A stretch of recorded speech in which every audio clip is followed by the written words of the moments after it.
Hi everyone, I'm Rory and I'm going to walk you through how to play Dead Letter Society. Dead Letter Society is a 1 to 2 player tabletop role-playing game about vampires who communicate with each other via a secret network. When you're not writing letters to each other, you are exploring the world around you and attempting to answer the mountain of questions that you will create. Vampire games can come with serious baggage, so I highly recommend using safety tools when you play this game. To play a game of Dead Letter Society, you will need 1 to 2 willing players, an application form for the in-game Dead Letter Society, or somewhere to just note down your answers, a place to write, keep notes and exchange ideas, and a tarot deck, which you will split into 2 decks, one for the major arcana and one for the minor arcana. You'll shuffle them and keep them separate. We start by deciding the type of game that we both find compelling to play. That's both tone and genre.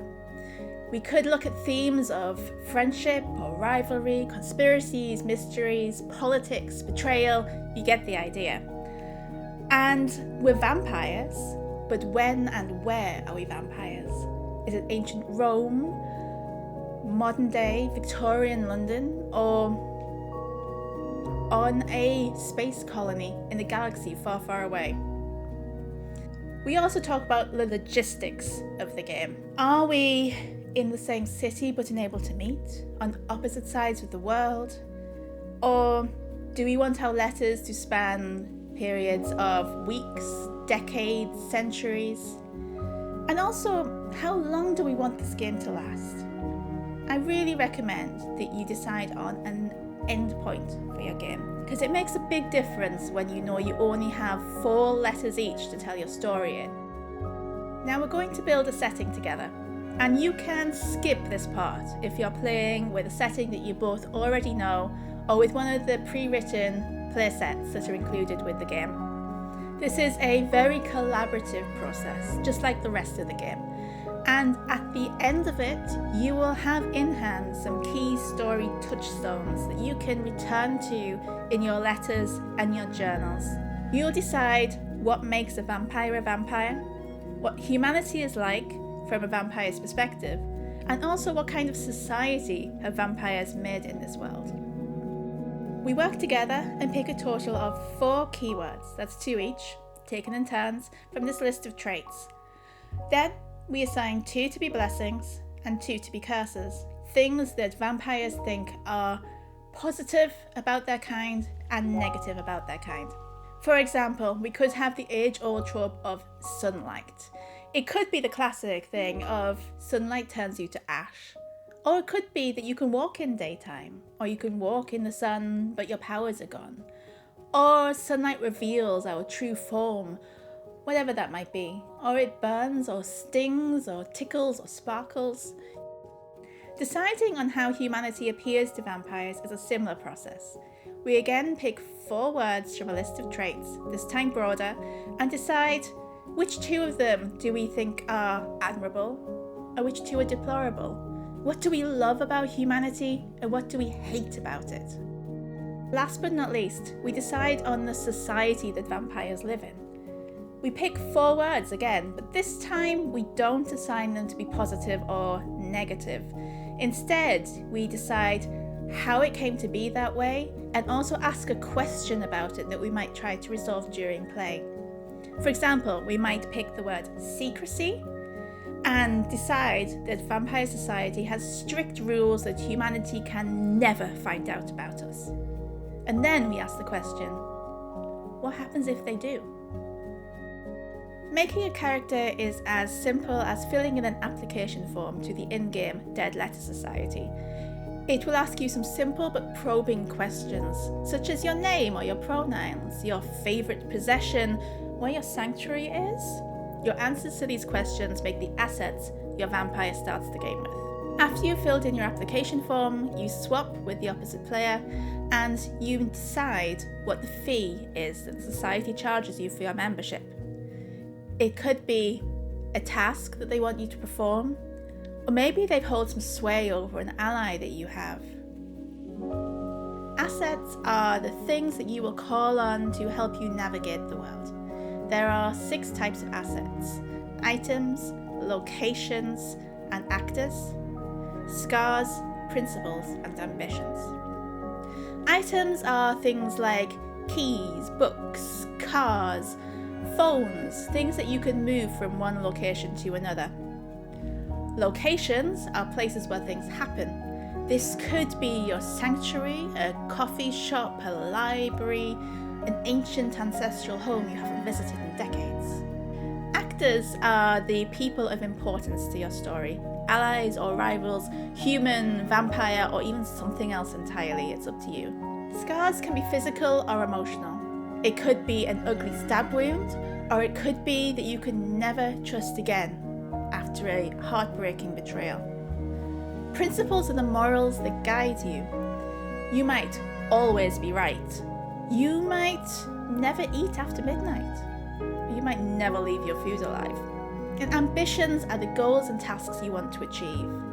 When you set a new ambition, you give it a difficulty from 1 to 3. And throughout the game, you will make progress and also regress on those ambitions, and hopefully achieve some of them. You'll use assets when answering writing prompts, either developing them or forfeiting them. If you're developing an asset, you might be creating a new asset or adding some extra detail to an existing one. If you're forfeiting it, you may be giving it up or sacrificing it, or it may be taken away from you. If you ever find yourself without an appropriate asset to forfeit, pick another type of asset instead. If you have no assets left, your vampire is destitute, and you should discuss with the other player what the consequence of that should be. You may need to take out a loan with a hefty penalty, run to avoid your obligations, or some other consequence. Gameplay proceeds in 3 phases: letter, society, and chronicle. Each player starts in a different phase, so you always have something to do.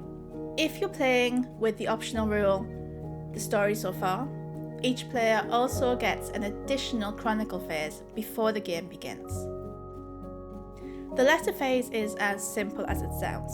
You write a letter, but what you write shapes the course of the game and inspires everything that follows.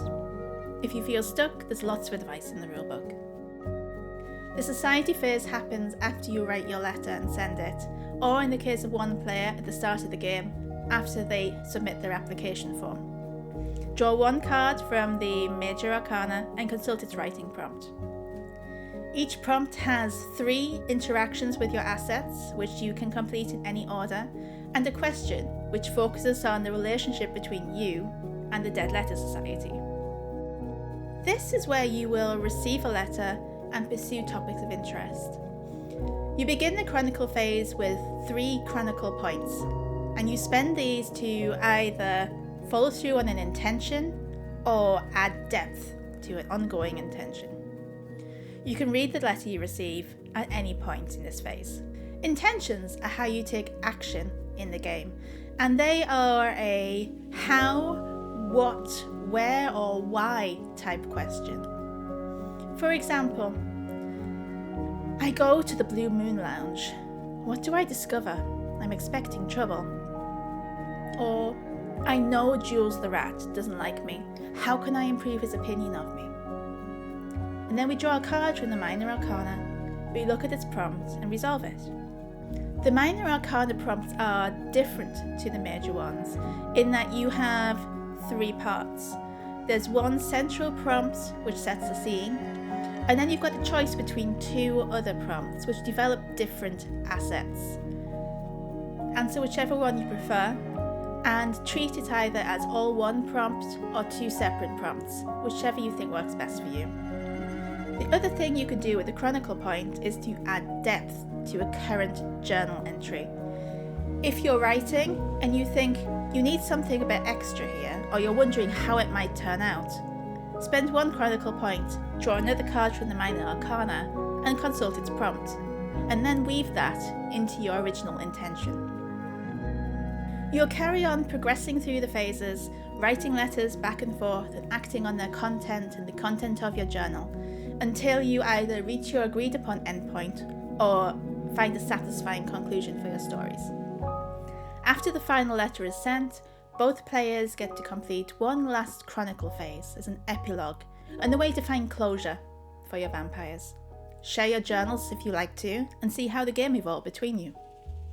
I really hope you enjoy Dead Letter Society, and that it supports you to tell the stories you want to tell. Look after yourself and have fun.